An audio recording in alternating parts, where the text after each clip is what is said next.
মধ্যপ্রাচ্যের আকাশে বারুদের গন্ধ আর অনিশ্চয়তার ঘন কালো মেঘ। দীর্ঘদিনের চাপা উত্তেজনার আগ্নেয়গিরি বিস্ফোরিত হয়েছে। যুক্তরাষ্ট্র এবং ইরানের সাম্প্রতিক সংঘাত তীব্র হয়েছে আরও। শুক্রবার টানা সপ্তম রাতের মতো ইরানের ওপর মার্কিন বিমান বাহিনীর আক্রমণ চালিয়েছে বলে জানিয়েছে পেন্টাগন।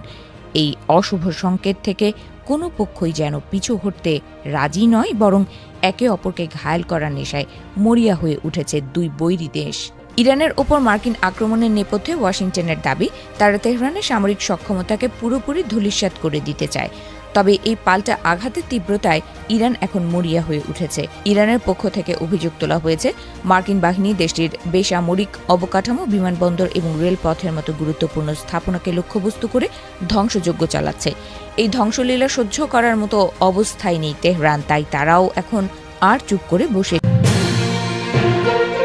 সংঘাতের এই নতুন মোড়ে এসে ইরানের সামরিক উপদেষ্টা মেজর জেনারেল মোহসেন রেজাঈর কণ্ঠে শোনা গেল এক চরম হুঁশিয়ারি। তিনি সাফ জানিয়ে দিয়েছেন, আগামী 2 বা 3 দিনের মধ্যে মার্কিন হামলা বন্ধ না হলে তেহরান তার সীমিত পাল্টা আঘাতের নীতি থেকে বেরিয়ে আসবে। তার এই ঘোষণার অর্থ হল, ইরান এখন পূর্ণমাত্রায় সর্বাত্মক আক্রমণ চালানোর প্রস্তুতি নিচ্ছে। রেজাঈর ভাষায়, কোনো রাজনৈতিক সীমান্তই এখন আর নিরাপদ থাকবে না। পরিস্থিতি কেবল ইরান আর যুক্তরাষ্ট্রের মধ্যেই সীমাবদ্ধ নেই, বরং এর উত্তাপ ছড়িয়ে পড়েছে পুরো পারস্য উপসাগরীয় অঞ্চলে।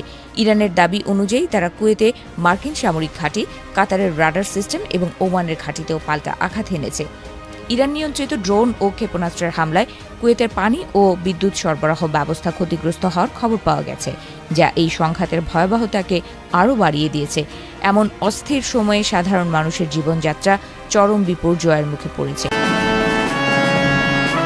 ইরানের জ্বালানি মন্ত্রণালয় নাগরিকদের বিদ্যুৎ ও শীতাতপ নিয়ন্ত্রণ ব্যবস্থা ব্যবহারের ক্ষেত্রে সতর্কবার্তা দিয়েছে, কারণ মার্কিন আক্রমণে দেশটির বিদ্যুৎ গ্রিডগুলো মারাত্মক চাপের মুখে পড়েছে। একদিকে তীব্র গরম, অন্যদিকে যুদ্ধবিধ্বস্ত জনপদ, সব মিলে ইরান জুড়ে এখন চলছে বেঁচে থাকার এক কঠিন লড়াই। আন্তর্জাতিক অঙ্গনেও এই সংঘাত নিয়ে উদ্বেগ বাড়ছে। জাতিসংঘের মহাসচিব অ্যান্তোনিও গুতেরেস বেসামরিক স্থাপনায় এই হামলাকে অগ্রহণযোগ্য বলে আখ্যায়িত করেছেন।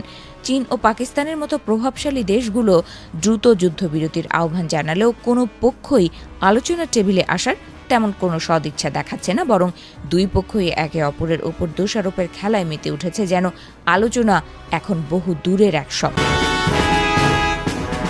যুদ্ধের ময়দানে মৃত্যুর মিছিলও দীর্ঘ হচ্ছে। ইরান জানিয়েছে, সংঘাত নতুন করে শুরু হওয়ার পর থেকে অন্তত 38 জন নিহত এবং 4 শতাধিক মানুষ আহত হয়েছেন। ইরাকের কুর্দিস্তানে ড্রোন হামলায় প্রাণ হারিয়েছে আরও 9 জন। শুধু স্থলেই নয়, সমুদ্র পথেও চলছে যুদ্ধের দামামা। ওমান উপকূলে একটি ট্যাঙ্কারে আঘাতের ঘটনা বিশ্ববাজারের তেল সরবরাহ নিরাপত্তার জন্য এক নতুন হুমকি তৈরি করেছে, যার আঁচ গিয়ে পড়ছে বিশ্ব অর্থনীতিতে। বিশেষজ্ঞরা বলছেন, এই সংঘাতের কোনো সামরিক সমাধান নেই, বরং দুই পক্ষই এখন এক বিশাল ফাঁদে আটকা পড়েছে। উভয় পক্ষই যে কোনো ধরনের আপোষকে নিজেদের পরাজয় হিসেবে দেখছে, ফলে শান্তির পথ ক্রমে রুদ্ধ হয়ে যাচ্ছে।